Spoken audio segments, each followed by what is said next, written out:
Ndasubiye kubakaze inshuti banywanyi mubana natwe mu makuru n'ibiganiro dutambutsa ku mbonesha kuri yanyu mukunda cyane nk'urudende ya Isange TV. Uyu ni umwanya w'amakuru agezwe ko mu rurimi rw'ikirundi mushikirizwa n'imbonesha kuri yanyu mukunda cyane imwe rudende ya Isange TV. Imbonesha kuri bashikiriza amakuru n'ibiganiro biba bigezweho kandi biba byakuba amatohoza mu rurimi rw'ikirundi. Ndabahaye mwiriwe habane, ndabahaye mwaramutse bivanye naho muherereye.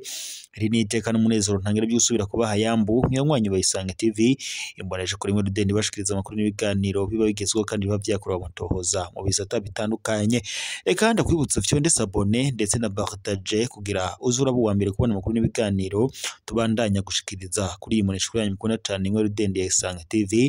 Imbonesha kuri ibashikiriza amakuru n'ibiganiro biba bigezweho kandi biba byakorewe amatohoza mu bisata bitandukanye, haba muri politike, mu nkino, mw'iperereza, agateka kaze na muntu, amakungu ndetse n'andi makuru yose bariko aravugwa ngaha mu kibano.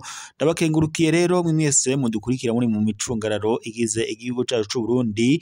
Ndabakengurukiye kandi mwese mudukurikira muri mu bihugu bibanye nk'u Rwanda, Repubulika Iharanira Intwaro ya Congo ndetse n'abari ngaho mu makungu ya kure. Mwese turabahaye kaze mu makuru n'ibiganiro tugira shikirize kuri iri genekerezo rya kane Rusama 2025 ukwezi ko nyine umunsi wo no w'Imana. Mwese rero ndabakengurukiye mu makuru tugira tubashikirize kuri iyi saha, n'amakuru araza gushimikira ku ngingo nkuru zikurikira. Mu gihe leta y'u Burundi imaze imyaka itari mike yagiriza leta y'u Rwanda ko ifatikanya n'imigwi yitwaje ibigwanisho mu guhungabanya umutekano mu Burundi, na cyane cyane aho leta y'u Burundi yagiriza leta y'u Rwanda ko ifatikanya n'umugwi wa Red Tabara mu guhungabanya umutekano mu Burundi. Nubwo yari ingingo leta y'u Rwanda idahengeshanya guhakana yivuye inyuma ikavuga ko atahuriye n'umugwi wa Red Tabara mu guhungabanya umutekano w'u Burundi, leta y'u Burundi yo ivuga ko ariyo itiza ingufu kandi itiza leta y'u Rwanda ari itiza inguvu ndetse n'ibigwanisho n'ibindi byose byankenegwa uyu mugwi wa Red Tabara ukenera. Mu gihe kandi umugwi wa Red Tabara wo watangaje ko ukorera mu bumanuko bwa Repubulika Iharanira Intwaro Rusange ya Congo muri Kivu y'ubumanuko, ari naho uyu mugwi utera uturuka. Leta y'u Burundi yagiriza leta y'u Rwanda ibintu bitandukanye kuko inayagiriza ko ngo yo bicumbikiye abasi b'u Burundi. Aha akarorero ngo nabasize bagize uruhara muri kudeta yakozwe mu mwaka wa 2015 ikorewe uwari perezida w'ico gihe ariwe Petero Nkurunziza, ndetse bamwe muri bo baciye bahunga igihugu, abandi barafashwe barapfungwa, abandi barenguswa imbere y'ubutungane bagirizwa ivyo bakoze, abandi nabo barahunga. Rero kuri ubu rero perezida w'u Burundi Evariste Ndayishimiye akaba navyo ari ivyagiriji yagiriza leta y'u Rwanda, ndetse vyanatumye afata ingingo yo kugara imipaka ihuza ibihugu vyompi. Aho rero avuga ko ngo bamwe mu basize bagize uruhara muri iyo kudeta yakorewe wari perezida w'ico gihe Petero Nkurunziza ngo ko afise n'ubwoba ko nabo bashobora kuzohava bamutembagaza ku butegetsi. Perezida Evariste Ndayishimiye muri iyi minsi amatora yimirije, urabona ko afise ibibazo ntangere bimuhanze, aho avuga ko leta y'u Rwanda ngo ishobora kuzodobya amatora ngo mu gihe yari kuzoba mu mwidegemvyo. Gusa ari amakuru twahawe n'amasoko yacu ndetse n'amatwa dusumira ubwo twaganiraga n'umuvugizi w'umugwi wa Red Tabara Patrick Nahimana, yavuze ko mu gihe leta y'u Burundi irongowe nyene na perezida Evariste Ndayishimiye idashobora guha uburenganzira abari hanze y'igihugu batahuke mu mwidegemvyo, ayo matora adashobora kuzoba mu mwidegemvyo nk'uko leta y'u Burundi ibivuga. Umugwi wa Red Tabara wagiriza leta y'u Burundi ko ngo iboreza igufwa ndetse ikananyuruza bamwe mu batavuga rumwe n'ubutegetsi. Ikindi kandi ngo yarase no guha ibibanza bikomakomeye mu burongozi bw'umugambwe uyu mugwi witwaje urwanisho wa Red Tabara. Umugwi wa Red Tabara uherutse kugaba ibitero mu Katumba. Ivyo bitero ndetse murabizi neza ko byasize abatari bake mu banyagihugu b'u Burundi bahasize ubuzima, ndetse n'abamwe mu basirikare b'u Burundi FDNB nabo barahaguye. Sivyo vyonyene kuko n'ingoro y'umugambwe uri ku butegetsi CNDD muri ako gace nayo yarasambuwe. Ni ibintu rero vyakozwe n'umugwi wa Red Tabara, ukavuga ko rero n'ubu mu gihe perezida w'u Burundi Evariste Ndayishimiye atemeye kureka umugwi wa Red Tabara nga ahwe uburenganzira ko ayo matora atazoba mu mwidegemvyo.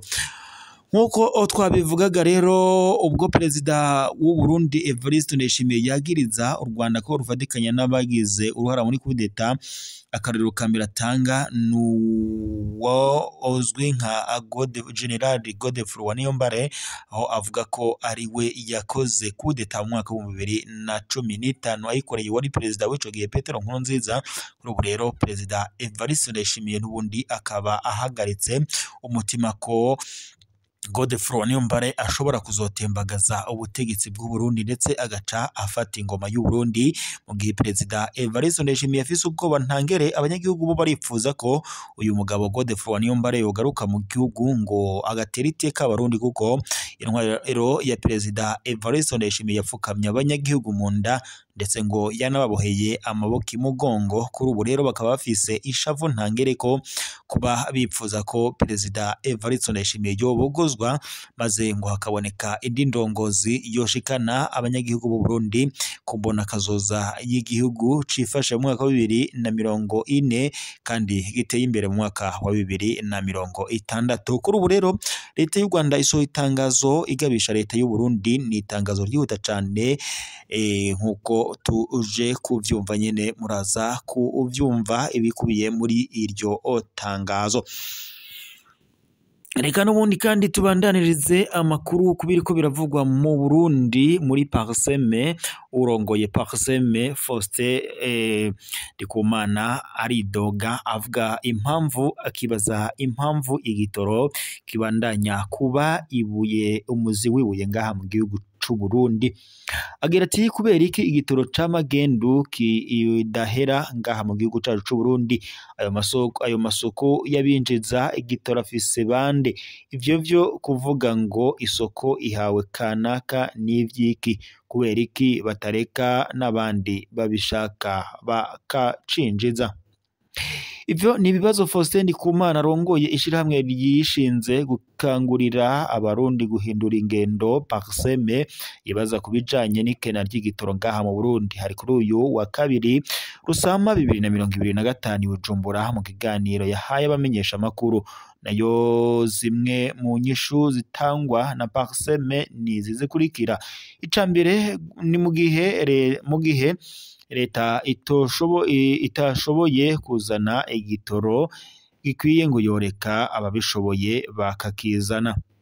Amafaranga y'agaciro kandi ngo yotunganywa neza agakora ibikenewe.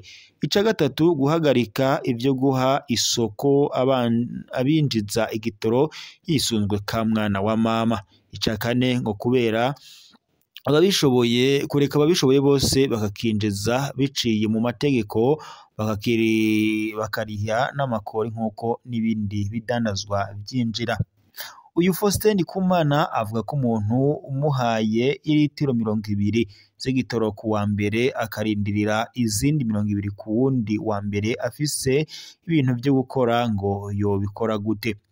Ni bareke rero ngo ababishoboye bakizane, naho ngo bakigurisha 5,000 7 canke 8 ariko ngo kibe gihari hako umuntu ngo yamarindiriye amaritiro 20 ku ndwi, kandi naho hari aho iyo ndwi ngo kitoboneka, naho nyene ngo akarindirira umunsi wose canke iminsi 2. Mu gihe leta ivuga ko yo korohereza abantu kuronka igitoro kizimbutse, warongoye ishirahamwe Parseme abona ko muri ico gihe coba cinci, maze ngo kimwe kigagahabwa igisirikare, igipolisi ndetse n'izindi nzego za leta, ariko ngo kikagumaho kugira abantu bareke kuruha.